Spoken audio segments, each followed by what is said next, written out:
পরিবারে যিনি দায়িত্ব পালন বেশি করেন বদনামটা তারই বেশি হয়।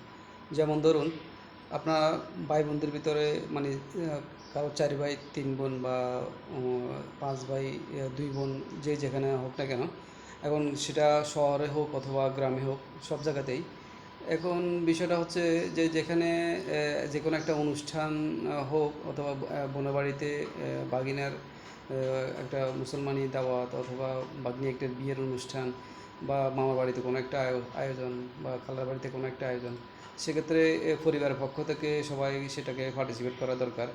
কিন্তু পরিবারে সবাই পার্টিসিপেট না করার পরে দেখা গেল যে 4 জনের ভিতরে একজনের সব কিছু চালাইতেছেন। এখন যিনি যে একজনে সব কিছু চালাইতেছেন, দেখা গেল ওনারই বদনামটা বেশি হচ্ছে।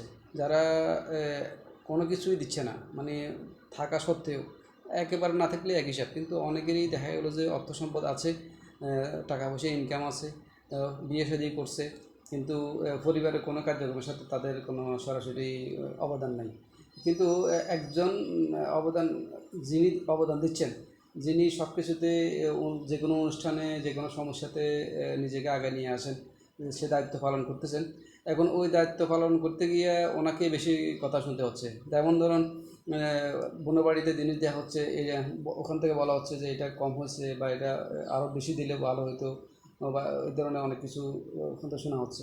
কিন্তু যে দিচ্ছে ও সে কথাগুলো শুনতেছে, এবং যারা ছোট এবং বড় যারা দিচ্ছে না, যারা পার্টিসিপেট করতেছে না, তাদের এই এই তাদের কোনো কথা শোনা হচ্ছে না। তাদের কোনো তাদের দায়িত্ব না, দায়িত্ব জ্ঞানহীন কাজ করছে তারা। কিন্তু দায়িত্ব জ্ঞানহীন কাজ করার ফলেও তাদের কোনো বদনাম নেই।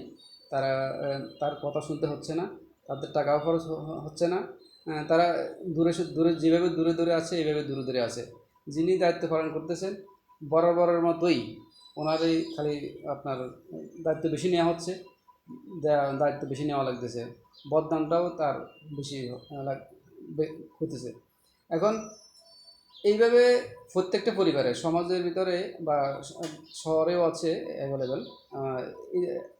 এইভাবে এককভাবে একজনের প্রতি দায়িত্ব না দিয়ে আপনারা যেখানে 4-5 জন ভাই থাকেন বা 3-4 জন ভাই থাকেন, এরা আপনার যে কোনো একটু কাজের সাথে, যেহেতু আপনারা একই বাবার সন্তান একই মায়ের সন্তান, আপনারা যে কোনো অনুষ্ঠানে যে কোনো কাজে পরিবার কেন্দ্রিক যে কোনো একটা কাজে আপনারা সবাই সম্মিলিতভাবে চেষ্টা করবেন সহযোগিতা করার জন্য। কিন্তু কারো টাকা কম থাকতে পারে, কারো টাকা বেশি থাকতে পারে, কেউ কম সহযোগিতা করবেন, কেউ বেশি সহযোগিতা করবেন। কিন্তু একেবারে নাই বলে দূরে থাকাটা এটা মানে অনুচিত, এটা একদম ঠিক না। এবং যে দায়িত্ব পালন করতেছেন ওনাকে আপনারা সবাই সর্বাত্মক চেষ্টা করবেন সহযোগিতা করার জন্য। অন্ততপক্ষে ভুল ধরি তাকে অপমানি করার মতো এই ধরনের মানসিকতা যাতে আপনাদের না থাকে। যারা কাজ করতেছেন, যে যে দায়িত্ব পালন করতেছেন, তাকে দায়িত্ব পালন করার জন্য সবাই সহযোগিতা করবেন। এটাই বলার উদ্দেশ্য আজকে।